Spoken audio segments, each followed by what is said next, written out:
All right, so welcome to the Right to Publish. This is really more like a webinar, less a workshop, but holdover of old language. And we're today going to talk about a little bit about the course and then mostly about abstracts.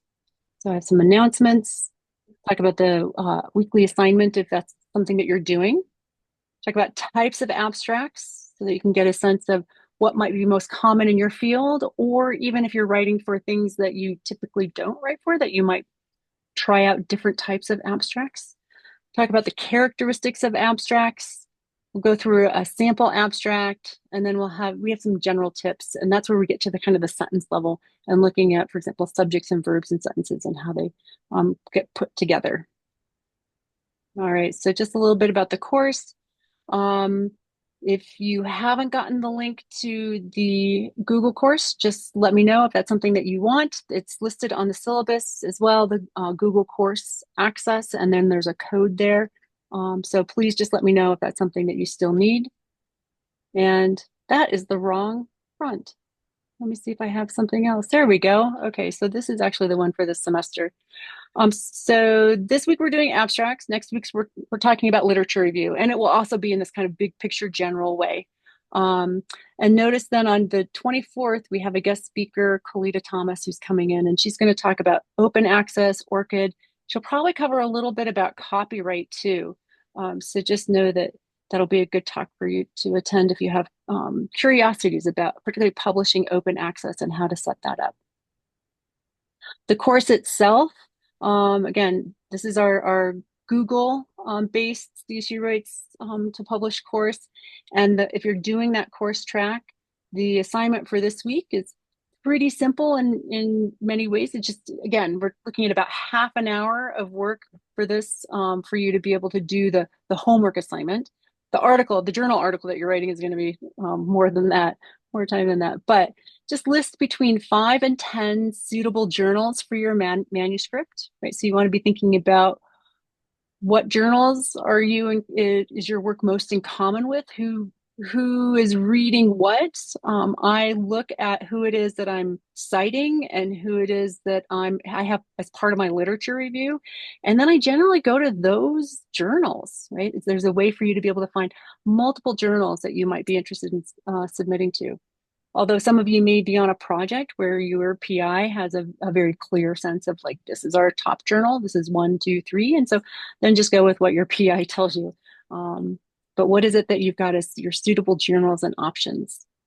And then next, we're going to talk about, drafting your abstract.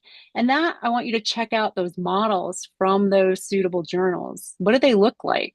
If you're looking at kind of apples to apples, maybe you could find some of the abstracts that are related to the project that you're working on. Easy way to do it is, again, go to your own bibliography, your works cited, your literature review, and then take a look at those articles and kind of see what are those abstracts structured like. And so we'll talk more about that in a moment. All right, so let's talk about abstracts.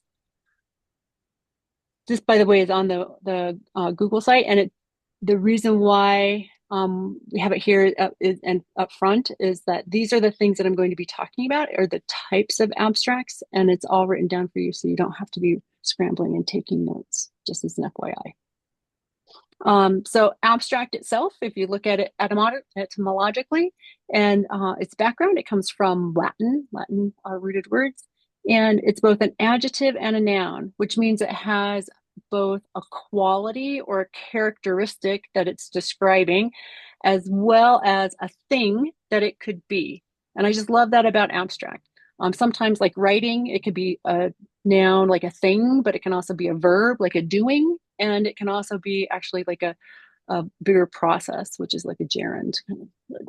All right, but this one, that quality of an abstract, means it denotes an idea or the state rather than the object itself. It can be abstract, right? It exists in thought without concrete existence. So it's not the thing itself, it's just the idea of the thing. It may not be concerned with the particular or with details, right? Because it's abstract. And I love this, letter D under the adjective definition. it's insufficiently factual or practical, dealing with the generalities. And then as a noun, it's a summary or abridgment. This is, I think, how we typically think about abstracts. And encapsulating in a miniature kind of characteristic quality of what the whole is, something smaller.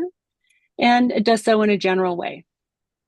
We tend to like abstracts because they give us this insight, this kind of quick kind of glimpse of what the totality or the larger picture would be without getting lost in all of the detail. So the idea, and like in my field, for example, the idea is that if you can put together a solid abstract about your project, what it is that your scholarship and what you're working on, it suggests that you know all of the moving parts and pieces that you will then kind of expand upon. And so that those will be nuanced, they will not be generalities, they'll be in detail then in your larger manuscript, in your text. So I love that kind of characteristic, kind of general. There are different ways, though, however, that fields use abstracts, and you can think about them in terms of proposals or articles. And the two primary approaches to writing them are going to be something that could be results driven, right? That it concentrates on research findings and what might be concluded from them. So they're looking at, are there methods? What is it that you have found and you have largely discovered? But in my field, for example, I'm trained as a literary critic. We're not doing experiments. We are not results driven in the same way. I see Christina on the call, and I'm thinking about mathematics, and sometimes mathematics is also not experimental and not results driven in the same kind of way. It's more analytical, and so your summary might be about the sections, right, of some sort of theory or a concept. So how it is that you might be, or what might be the kind of material of your article abstract will shift depending on kind of what you're going to be, what style you're writing in, but also kind of what your field discipline is going to be gearing you towards writing. You can also have highly structured abstracts. For example, I published in a education journal a while back, and we were required to input all of our subject headings and then all of our kind of subheadings to the paper and a quick description. And what that did was, if you can think, and we'll go through that today, it kind of gave you this kind of quick outline of what it is that readers would be able to expect from that paper. And then, of course, there are such things as lay abstracts. And we have had conversations at CSU, and I know for a while in the graduate school, but it was a while back, where they were looking at the trend of including both the expert abstract to go with the work, as well as a lay abstract in order to communicate to folks who are non-experts in the field, to the public, for example, what it is that thesis or that dissertation was about. We didn't require those. We ultimately decided that would be a little bit much. And yet, I do think that it's highly instructional and valuable to have lay abstracts. So if you can craft one, it means that it's easier for you to have your work understood outside of your discipline. So I think that if you're thinking about abstracts as something that is only related to your document and is a requirement and something that journals need in order for you to be able to publish, I'd like you to start thinking about them a lot more broadly, in part because they're increasingly important for you to get your work not just published, right? I mean, that's just a given, but it's about you being able to get your work cited. So think about your abstract in relation to the work that you're putting out there. And the value of your publication is not just in the fact that it's published and that it goes on your CV and that you can say, yep, I'm a published author. The value of it is that others have seen it and then pulled from it, cited it themselves. And so we know that the impact of your work is seen in the citations, not so much in the fact that it's been published. Abstracts, interestingly enough, if you're not thinking about them strategically, now do think about them strategically. And how is it that you're going to grab a reader's attention, not just with your title, which is also, think about the title, how important titles are, But then how is it that you're going to grab their attention with that abstract? And it has to be representative of the work that you're doing, of course. It has to be clear and understandable. And I don't know if anyone has ever read an abstract and then gone, huh, I don't know what this is about.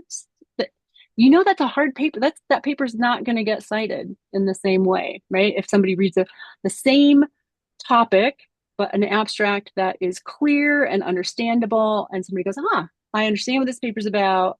I understand how it is that I could work with this. So start thinking about your abstracts pretty strategically. This is a really common summary kind of abstract IMRAD style graph. This comes from the book by Hilary Glassman Deal on writing, what is it? Science writing for non-native English writers or something along those lines. I recommend it in the very first session. It's a great book. But this kind of, where you see that abstract, this kind of small little abstraction of the full paper, and the introduction has that kind of funnel quality where you start off with something general and you move towards something more specific, that, the idea, thesis of your paper, your methods, results, discussion, and conclusion. And that's the general shape that IMRAD style articles are outlined in. I don't know if they're ever that perfectly neat and clean. And certainly the abstract sitting above, though, is not as tidy as that. So let's take a look and see how it is that we might be able to craft an abstract. Some of you might have, if you've attended this course before, you've definitely seen this. And I use it also in a couple other talks. And I use this Brevia piece for a couple reasons. It was published a while ago, but I think the topic is still resonant. It's still interesting. It's about your mind and tests that they've done on mind wandering and to determine how happy people are, depending on focus versus, mind wandering. And it's also the science Brevia piece where science is no longer doing Brevia pieces, but they would take these articles, full-length articles, and have authors kind of distill them down so that you could get, this is not an abstract, right? This is a Brevia. It's a shortened article, but we're going to use this shortened article to show how it is that you can distill that and create something of an abstract. Again, that kind of reflection, kind of a more generalized picture or image of the very article or the thing itself. And so we're going to go through this paragraph by paragraph, and the pink lines underneath, and I'm going to go back and just show you the image once again. So in this Brevia piece, we have 1, 2, 3, 4, 5, 6, 7-ish paragraphs. Is that right? Yep. And then we have data and figure, right? And we have some references. And so we're going to go through the paragraphs and we're going to look at the topic sentences, which are the main points of those paragraphs. And again, why this piece is so easy to work with is that it has all of its topic sentences as the very first sentence of its paragraph. So we don't have to go hunting around for them. They're all made available to us. And so this first paragraph, being the first paragraph, we would expect it to be something that sets the background, helps us understand the context, and is part of that introduction, right? And so its topic sentence, its first and kind of main point doing that is, unlike other animals, human beings spend a lot of time thinking about what is not going on around them, contemplating events that happened in the past, might happen in the future, or will never happen at all. Big context, right? About contemplation, right? And past, present, future. And indeed, stimulus independent thought. So this is now, we have a title for that, right? That mind or mind wandering appears to be the brain's default mode of operation. That appears to be, this is part of our thesis, right? Is it or is it not? What can we prove? So then lab experiments, this is our second paragraph, giving a little bit more context that have revealed a great deal about cognitive and neural bases of mind wandering, but little about its emotional consequences in everyday life, right? So this is our problem statement. This is our thesis, right? Where we're going to be going towards what are we trying to figure out? So now they've solved a problem, which is the problem of being able to determine if it's an everyday occurrence, basically, by developing a web application for the iPhone, which we use to create an unusually large database of real-time reports of thoughts, feelings, and actions of a broad range of people as they went about their daily activities. So now we can get to the daily activity, right? Is this the common default kind of function of the brain? Look at this. I just love this. This is really one sentence. It genuinely is, and it's punctuated correctly. But it has a lot of parenthetical detail in between. So we're just going to take that out, right? To find out how, and so when I read it, just know that I'm not going to read the parentheses. How's that? To find out how often people's minds wander, what topics they wander to, and how those wanderings affect their happiness, we analyze samples from 2,250 adults who were randomly assigned to answer a happiness question answered on a continuous sliding scale from very bad to very good, an activity question answered by endorsing one or more of 22 activities adapted from the day reconstruction method, and a mind wandering question answered with one of four options. No, yes, something pleasant, yes, something neutral, or yes, something unpleasant. All right, so now we have a method. And now we have some findings. First, people's minds wandered frequently, regardless of what they were doing. I wonder how many times people's minds have wandered in the time that we've been in this session together. It happens, right? Second, multi-level regression revealed that people were less happy when their minds were wandering than when they were not. And this was true during all activities, including the least enjoyable. And third, what people were thinking was a better predictor of their happiness than what they were doing. In conclusion, a human mind is a wandering mind, and a wandering mind is an unhappy mind. All right, so you can see in those 8 paragraphs, it's 8, how it is that you get a sense that you kind of understand already what this paper was telling you, right? It's got a background, it's got some methods, it's got findings, and it's got a conclusion. And from those sentences, we can pull them out, all of those that were underlined in pink. And if we take out, again, all the parenthetical details of the methods section, we wind up with a single paragraph that's about 70 some words. And that this is a great beginning for us to see an abstract, right? That stimulus independent thought or mind wandering appears to be the brain's default mode of operation, right? This is our topic. Lab experiments have revealed a great deal, but not about its emotional consequences in everyday life. They solved the problem ultimately by being able to catch everyday life, not just in lab experiments, right? And how they did that. And then you've got your findings, first, second, third, and then what they conclude. It gives you the whole kind of article. Now, again, we didn't go through the full article. We went through the Brevia piece, but you can see how it just like condenses down. And so you have this very general but full sense of what that article is about. It's written in accessible language. So those who are skimming through and kind of thinking, oh, I want to know a little bit more about mind wandering, and they can find that.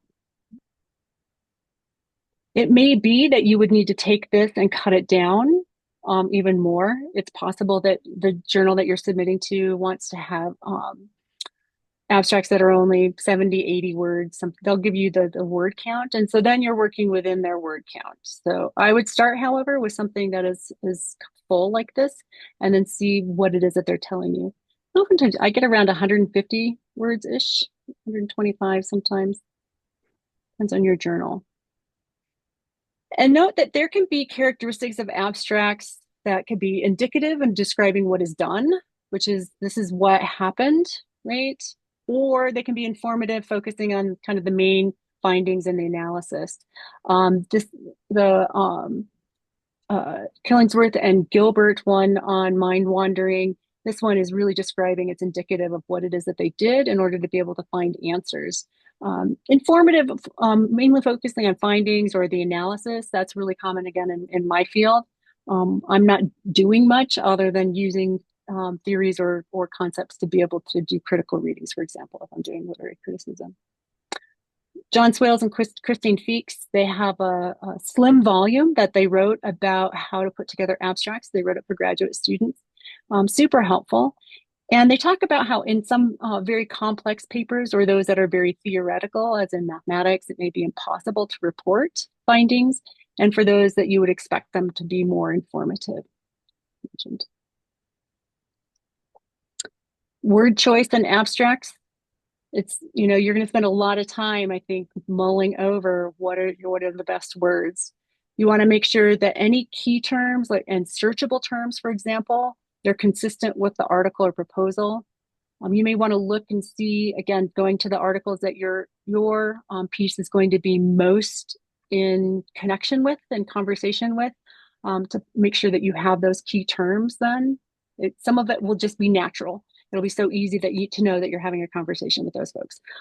Depending on what type of project you have and depending on the reach that you're making, it might be a little less obvious. And so you might have to spend some time thinking about that. Think about the verb tenses of an article. Those may vary, by the way, from field to field. Again, go to your role model articles and kind of look and see, pull them apart sentence by sentence. How is it that these seem to be operating? We're going to take a look at some other examples so you can see what it is that I'm talking about there, so that you can consider how it is that you're placing verb tenses.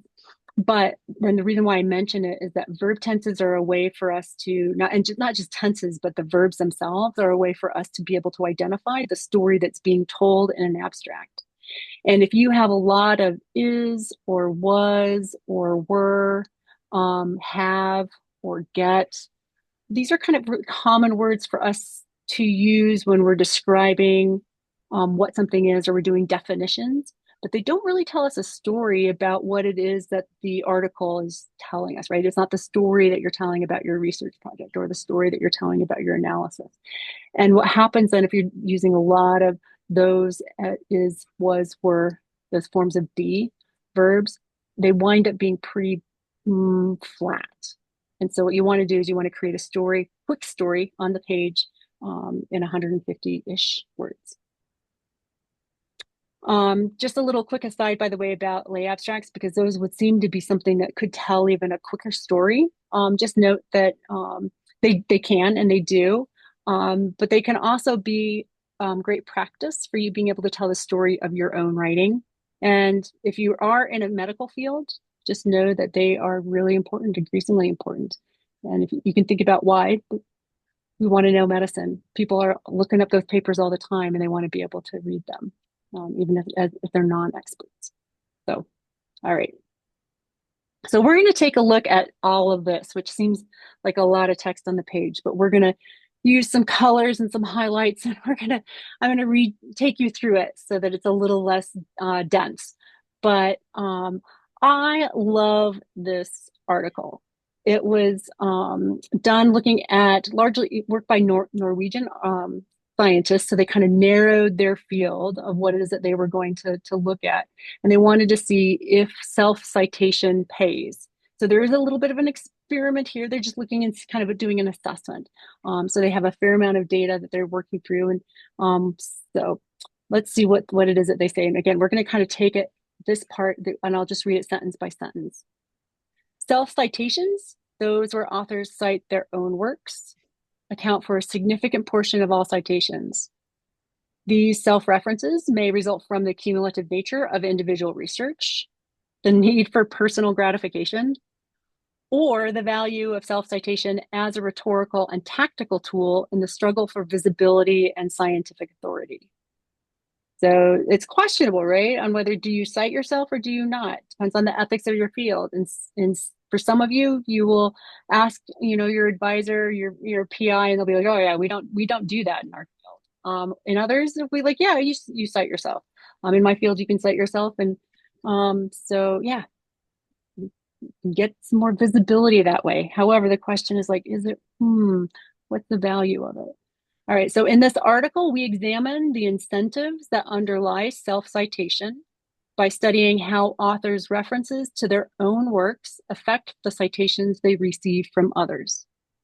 We report the results of a macro study of more than 500,000 citations to articles by Norwegian scientists that appeared in the Science Citation Index. All right. We show that the more one self-cites, the more one is cited by other scholars. Controlling for numerous sources of variation in cumulative citations from others, Our models suggest that each additional self-citation increases the number of citations from others by about 1 after 1 year and by about 3 after 5 years. Moreover, there is no significant penalty for the most frequent self-citers. The effect of self-citation remains positive even for very high rates of self-citation, right? So meaning that just because you cited yourself doesn't mean that people are going to be like, oh, no, that's not you. Oops. And I don't know why. Let me go back for a second. I actually didn't pull out this last part. So these results, just look in the grade portion. These results carry important policy implications for the use of citations to evaluate performance and distribute resources in science, and they represent new information on the role and impact of self-citations in scientific communication. So if any of you are in fields where your kind of ranking matters based on your citation index, if it looks like you're inflating your index, they say that maybe we should start taking a look at that.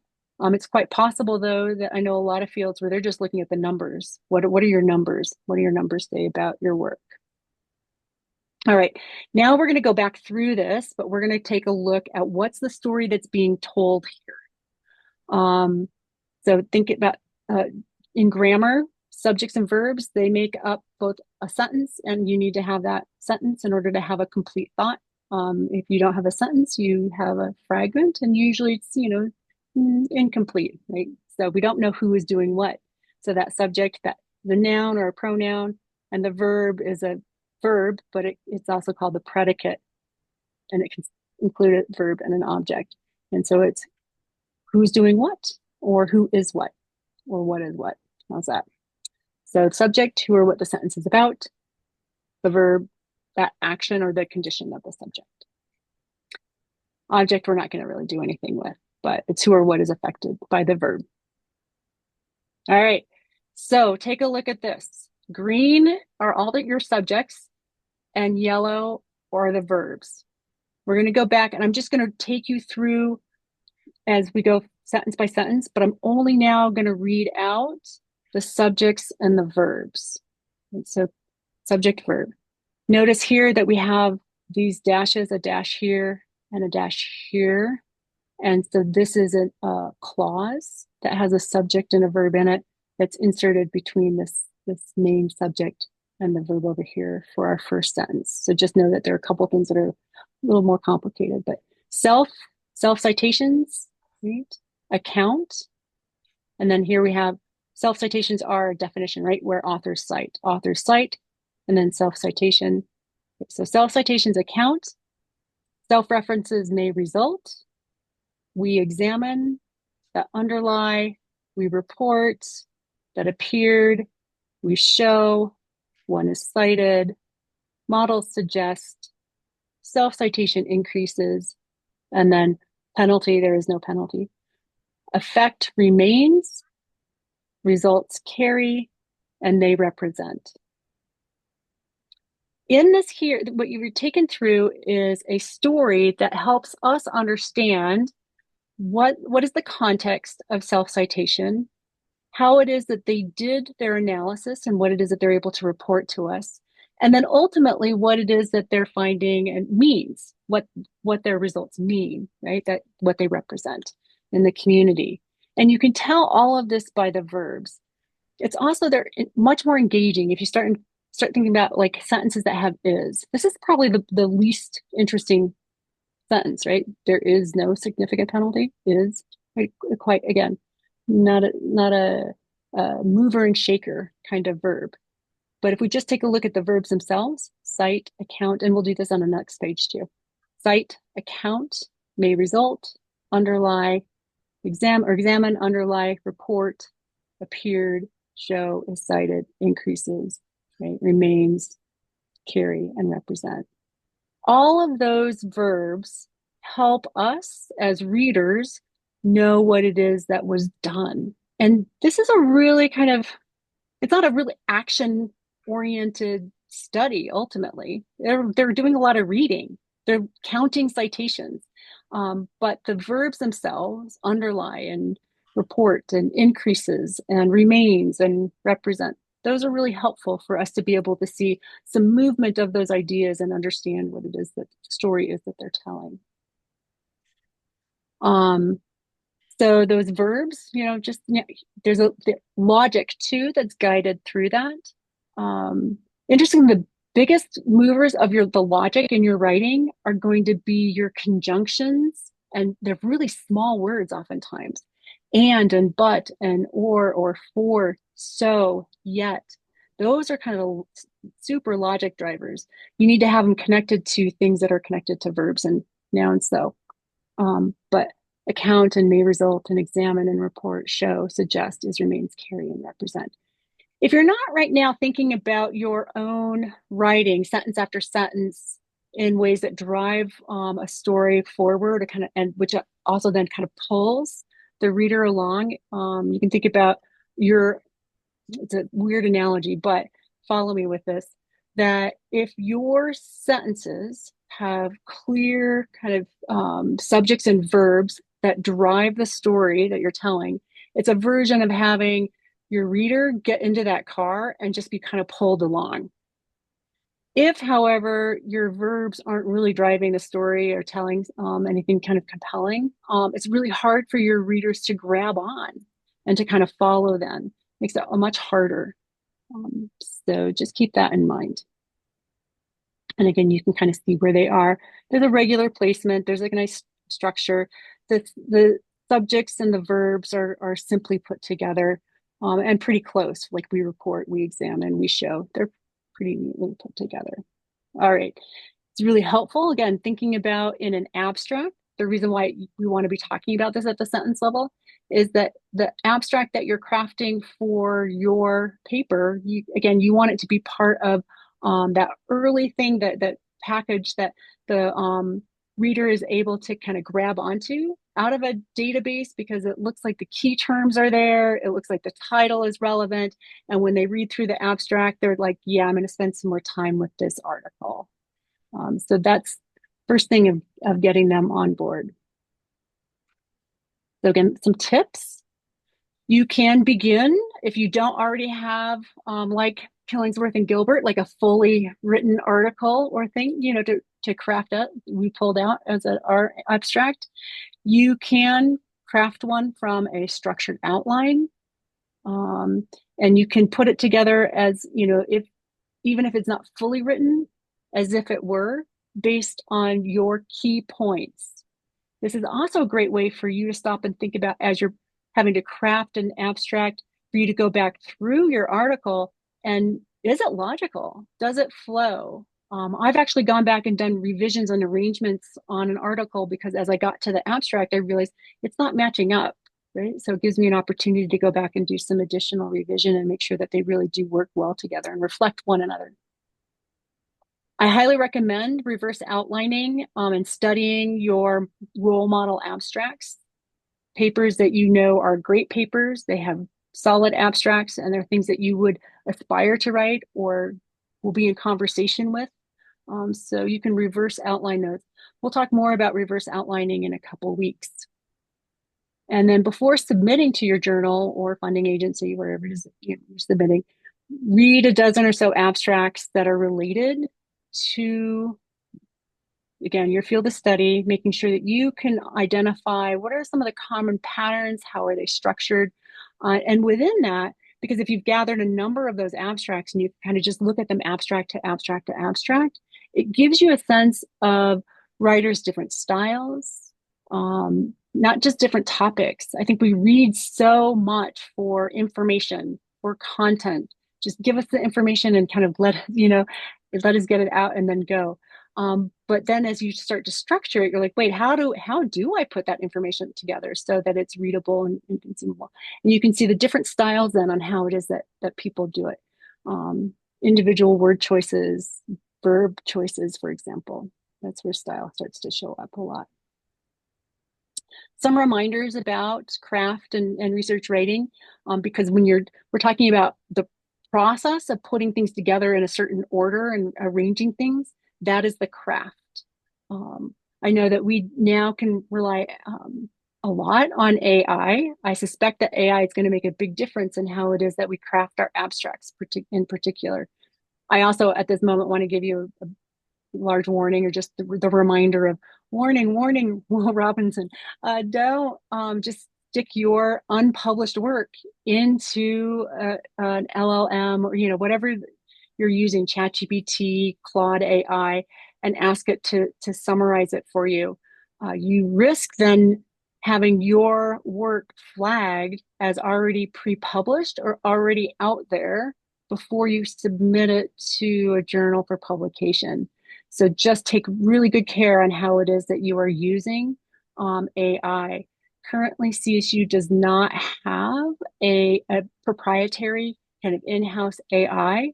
I hear stories that it's by computer scientists that it's pretty easy for you to create your own LLM that you could use, which I think actually that would be really cool for us at CSU Rights to have our own structured LLMs that we know are safe. They're on our own, operating our own computer systems, and then we can pop in our own work and we can just say, hey, summarize this for us and kind of give us, but you still have to be the final person who's like looking through and like, is this sound right? Is this the right word? Would this kind of grab the reader's attention? Is this really reflecting what it is that I say in the paper later on? And so just thinking about it in terms of crafting and allowing that plenty of time to be able to draft and revise and polish with others. All right, so just as a reminder, before we open up for some questions and conversation, that the course track for this week is just list between 5 to 10 suitable journals, excuse me, for your manuscript so that you kind of have a sense of what's the lay of the land. And then kind of draft your abstract or kind of sketch it out. It doesn't, we are not checking, right, for detail on any of this that would be like for a course or for your own faculty advisor. We are not your advisors, but we're just kind of wanting to give you exercises so that you can practice what it is that we're talking about in these sessions for just 15, 20, 30 minutes along the way. And so just think about like, what would it take for you to draft an abstract right now based on your article idea or your current article for a suitable journal. And then I'm going to stop sharing and open it up. And I'm actually going to stop recording as well and open for a little bit of conversation.